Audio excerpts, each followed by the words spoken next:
Welcome back to The Perfect Rise Conversations with the Retail Bakers of America, the podcast where we talk honestly about what it takes to build, run, and sustain a retail bakery. Today's guest truly needs no introduction, but this is a conversation I think you are totally going to enjoy. It's about the craft, the business, and the responsibility of carrying a legacy forward. I'm joined today by Buddy Valastro, master baker, fourth-generation bakery owner, and the force behind Carlo's Bakery, a business that's been serving its community since 1910.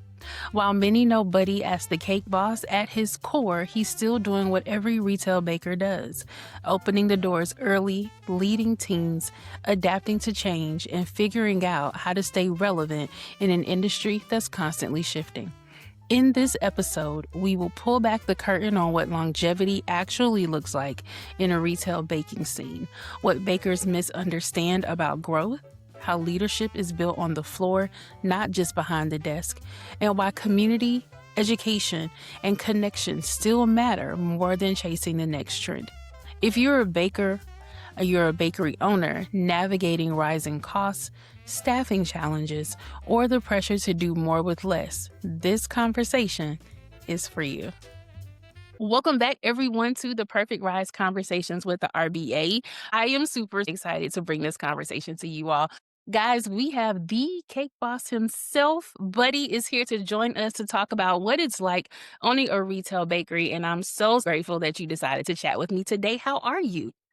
Oh, I'm doing well. Very excited to be here. So I've been, doing things with the RBA since I was like in a teenager, I mean, it was, yeah. I guess my first show that I ever went to was an RBA show in Atlantic City in the early '90s, and it was pretty amazing to be able to get together, meet with other bakers, and just see different equipment and new technologies and food, and you know what's the trending things, and be part of it. So it's really full circle for me. We're talking plus. That is incredible. And I love when people tell me that, like, their grandparents were part of the RVA or their parents were part of, and they're like, no, it just makes sense. These are things we do. And one of the things that we are currently focusing on at the RBA is helping bakery owners build better businesses. And so I wanted to have this conversation with you. Like, we understand the rise to fame and the TV shows and the books and all the things, but at the heart of it all, you're still a retail bakery owner. And so I wanted to pull the curtain back for people to kind of understand what that journey was like for you to get to this point. Understanding that Carlos Bakery has been around since 1910, long before television and social media. What do you think retail bakers today misunderstand most about building longevity versus chasing fast growth? I feel like we'll call it the Main Street Bakery, right? Because that's just is easier. The thing is the Main Street Bakery has to connect with the community, right? And that's your lifeline, so you have to be innovative, you have to give quality, you have to, support other local things like, oh, well, we have a sports team where the Carlos Bakery Bears or whatever they are, that is the local little league team. But I feel like, it is so hard today for retail bakers because there's so many moving objects coming at you, supermarket bakeries, eating habits of what people eat. Are you on different delivery apps like DoorDash and stuff like that? The days of Sunday morning, me going and turning the key at Carlo's Bakery, and there'd be a line of like a couple, and I'll call them old men because it was like that's what it was. It was like, the 8, 10 old men are waiting for the door to open. They come, they're gonna get their cake for Sunday, and they're having people come over and stuff like that. Those days are not what they used to be, right? And from my perspective, a lot of the old fashioned stuff that we always made the newer generation might not want. Mm, Like, my favorite pie is a wheat pie, right? And, in Italian, it sounds better. It's, pastel di grano. So, but when you hear wheat pie, the newer generation's like, "What the hell is a wheat pie?" Like, they I wanna eat a wheat pie? Like, they're like, "Alright, apple pie I get," or something else. The people who grew up eating that are gone. mhm. And you have to be able to see the writing on the wall and understand what the changes are, sticking to who you are as a business, but also adapting to survive what the new trends are. You can't just always be chasing a new viral trend because, unless you have new tricks every day, Yeah. you get bored quick. So it's definitely not easy to be a retail bakery today. Agreed, fully. So, a lot of retail bakers that I've met kind of like on the road and in my travels, it is like a pass down. It's a generational bakery, right? So, we may be on the third or fourth generation of people running those bakeries, such as yourself. So, running a family business at scale brings unique challenges. What leadership lesson did you learn the hard way that you wish more bakery owners understood earlier? Well, I get to say that from my perspective, it was really what my father and mother instilled in me in my work ethic, my work values. Look, I'm a little crazy like OCD. So like Hoboken was a tight space. So like everything had to be mapped out, go to its home. So like if something wasn't where it had to be, um, it would drive me crazy. So, you have to be willing. The one thing that my father taught me is respect is something that has to be earned. So, if you want your employees to respect you, you have to be doing the same things that they're doing.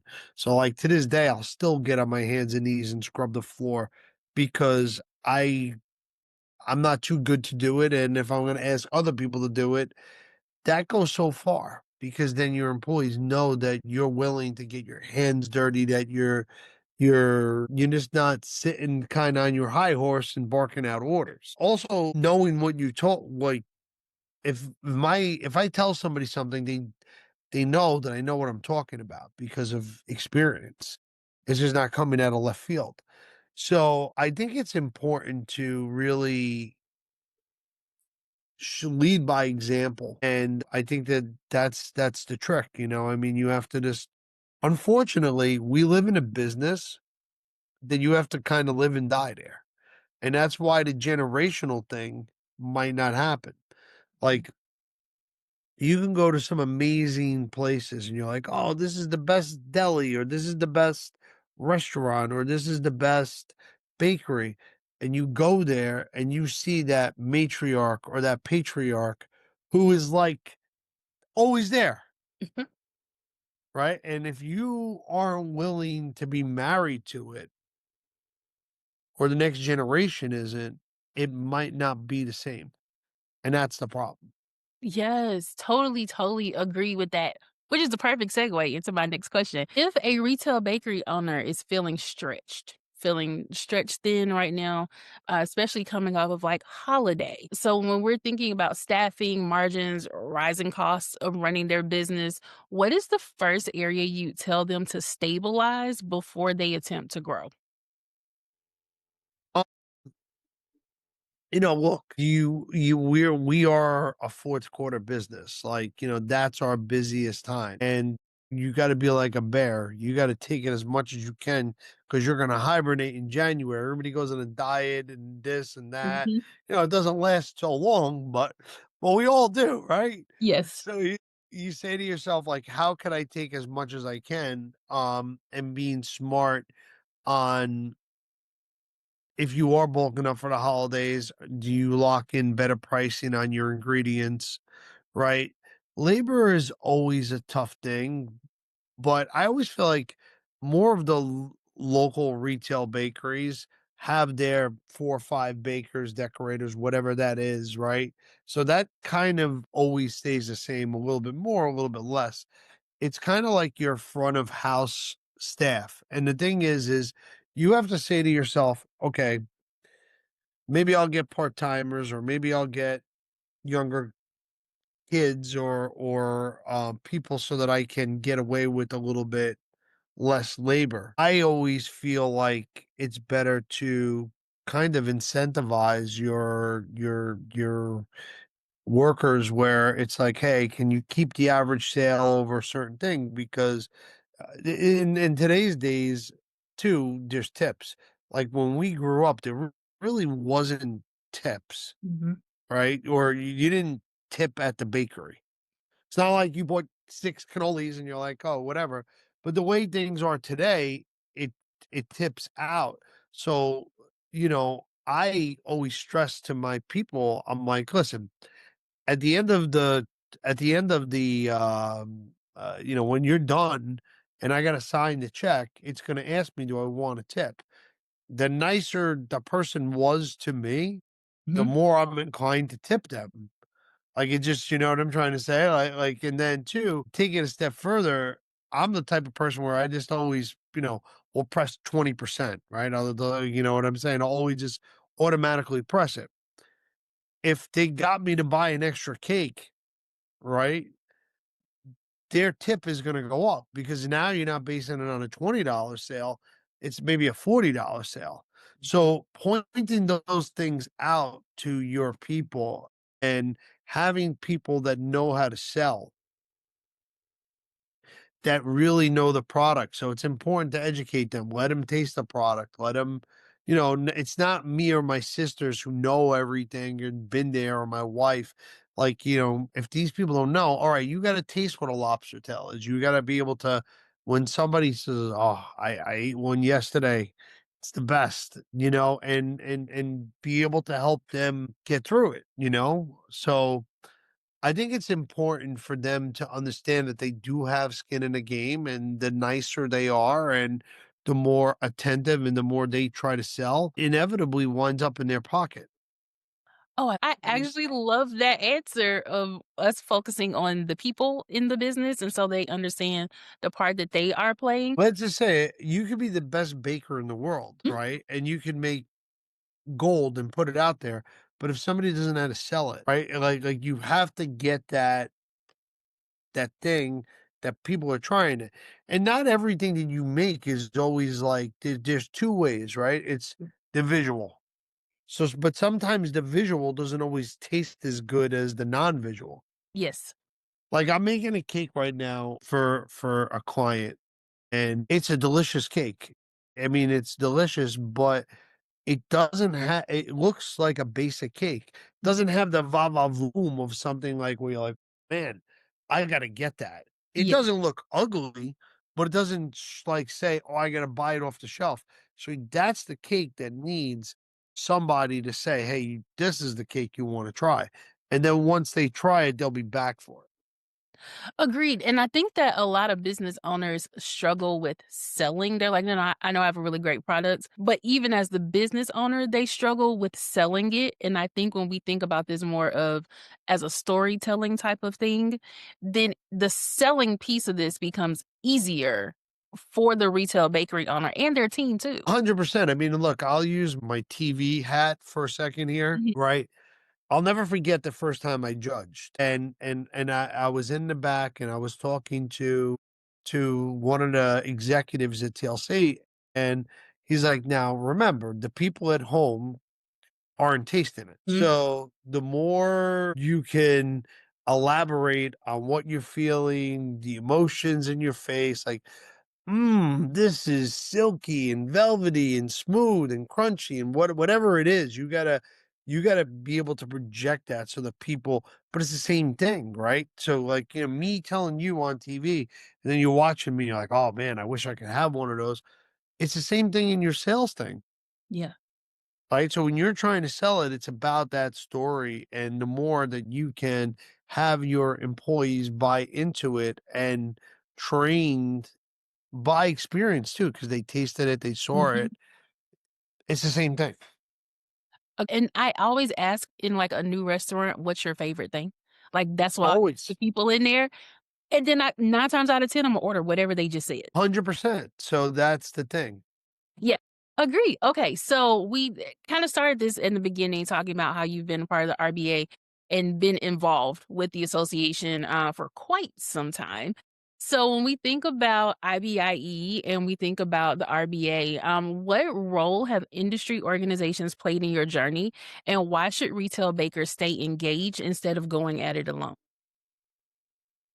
For me, I mean, again, I always look forward to the shows, right? I look forward to hearing what the new trends are, what people are saying. I like to be able to see the new equipment, new technology that's out there. I mean, and also be able to kind of see from an ingredient standpoint. Like I have a new thing that I've been making, like it's a Dubai chocolate. It's like a pre-made filling Hmm. that has the kataffi and everything. I mean, it's friggin' lights out. So it's like something that you might taste at the RBI and you're like, hey, this is good. Why don't I bring in a bucket of it? And then I already make chocolate cake or whatever, and I could slice it and throw it in there. And you know what? Dubai chocolate is really on trend. Like, can we make something with it? So, if you don't go and see that and taste it, you're never really going to be able to, people ask me, like, people copy what you're doing. Do you hate it or this or that? I'm always flattered by it, to be honest with you, and honestly, I love looking at other people's work or going into another bakery and saying, "Wow, look how beautiful that stuff is." And to me, it's a form of flattery. It's not about copying, it's about kinda like, "Oh, wow, look at how they did that," or maybe you inspire and you get ideas from things.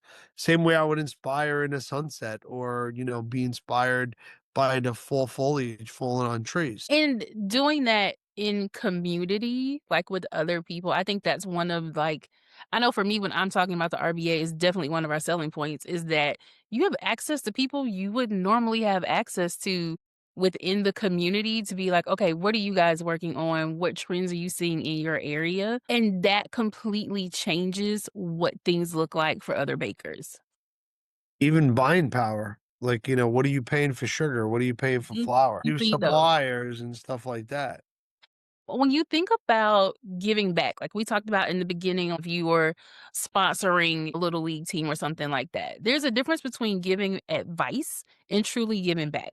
How do you personally think about mentorship within the industry, especially as someone with influence? Listen, I try to do as much as I can on social media. I'm not the best at it. I'm not gonna sit here and say, and try to kind of like give a little snapshot on my philosophy and the way that I work and what I do. But, anytime anybody reaches out to me or whatever, I don't do it for public. Like I don't, I mean, I had a little girl here last week that, I got a message. She was coming into town from Canada and she was unfortunately ill Mhm. and one of her dreams was to meet me. And again, I don't post about it because I don't do it for that. I do it because the kid really loved my show and I wanted to give that kid a hug and tell them that I'm so inspired and meet them and do that. So whether look, I wish I could do every request, you know what I'm trying to say? There's ones that you'll always get me no matter what, but anytime I can help someone or give any advice or do things like this, I always try to do. I mean, the baking industry has been so good to me and my family for all these years. I feel like my show helped highlight it and help other bakeries and inspire people to wanna do it. So, it's kind of my way of giving back as well. Yeah, I love that, and I totally agree because it also kinda took the veil off of what happens in a bakery. Like, you just like, "Oh, I'm gonna play with frosting all day," and you're like, "Okay," but, like, Yeah. are you? There's more to running a bakery than just playing with frosting or making pretty cakes, and I definitely think the show helped show that to other people. Like, if a cake falls, what do you do? And it's all of those things 100%. go into what we do on a daily basis. If you could challenge retail bakers listening right now to do one thing that would strengthen the industry as a whole, not just in their shop, what would it be?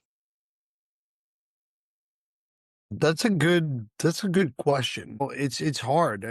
We are, I don't want to say a dying breed. We are like, and maybe it's sort of our own faults in a sense where, like, sometimes I look at how hard I worked and work, and it's like, do I want the same for my kids? And it's like, well, is there anything really wrong with that? Probably not. Everybody wants an easier thing for their kids or whatever, but if somebody doesn't take over these businesses when that matriarch or patriarch is gone, Hmm.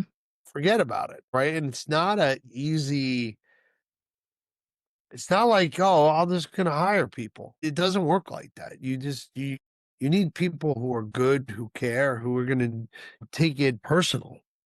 So I think that if I had to challenge the community, I think we gotta kind of support each other in a way where, I mean, we compete, but we don't. If you're in the bakery 3 towns away, the odds are my people ain't coming to me. My people are coming to me. The other people are coming to you. It's kind of like, do you talk? Do you try to kind of like even raising prices? Like, I don't want to say like have it like a mafia, but Right. have it in the sense where you guys are having those conversations where you're saying, oh, well, look, if you're going to be $10 for a cake, we should be $10 for a cake. Yes. Yeah. And understanding that. So I think there's transparency and relationships. Same way, like I always remember other bakeries, "Oh, buddy, we ran out of topping, you or heavy cream.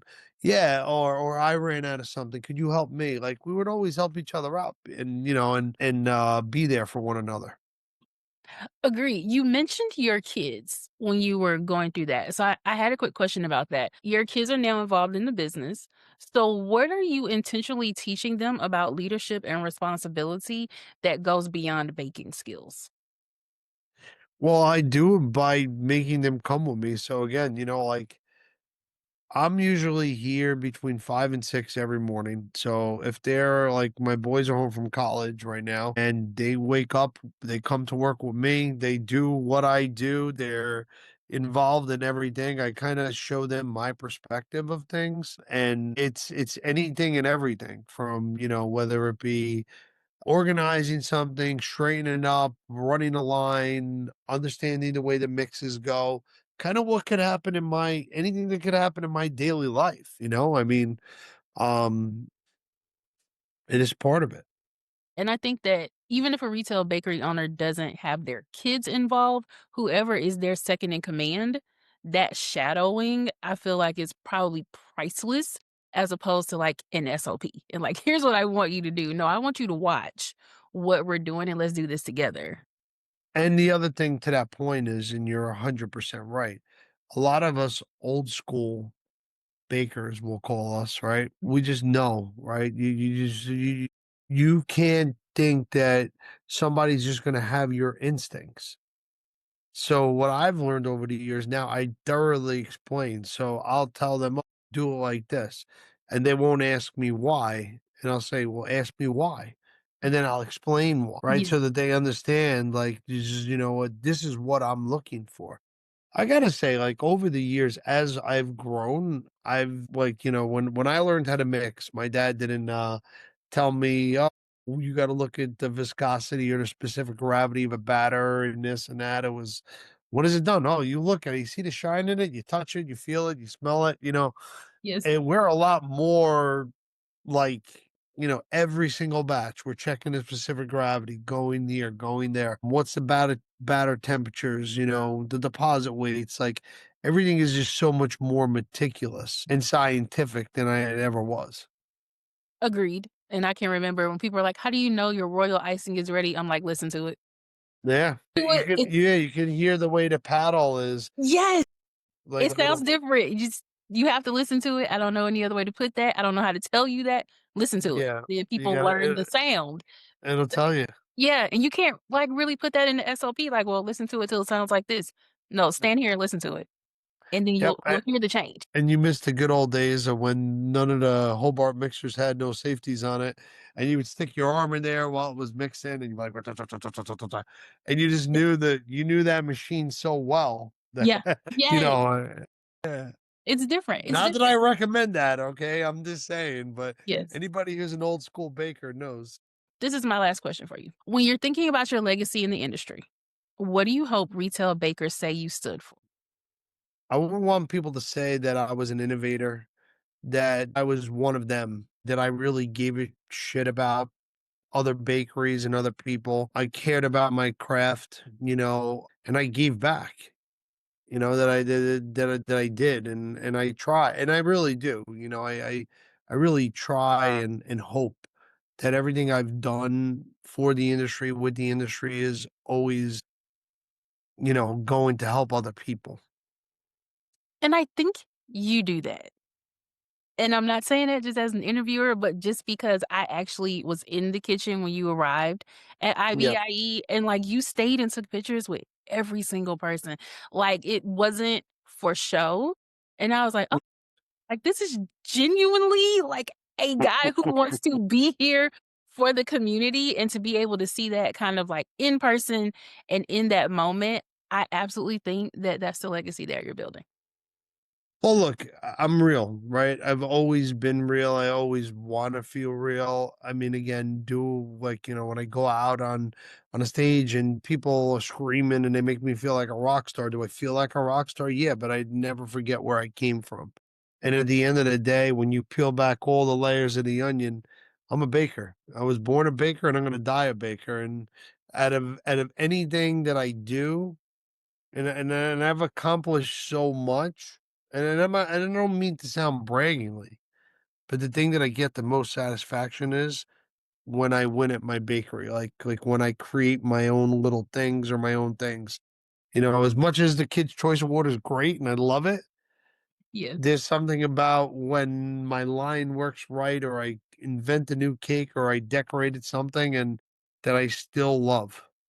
And I love that. I definitely think that this particular episode will help bakers who are, in the throes every day of understanding that this is a process, regardless to how big or how small you are at the end of the day. We're all still bakers. And I am super, super appreciative of you taking time to chat with us today on The Perfect Rise, Conversations with the RVA Buddy. Thank you so much. Thank you.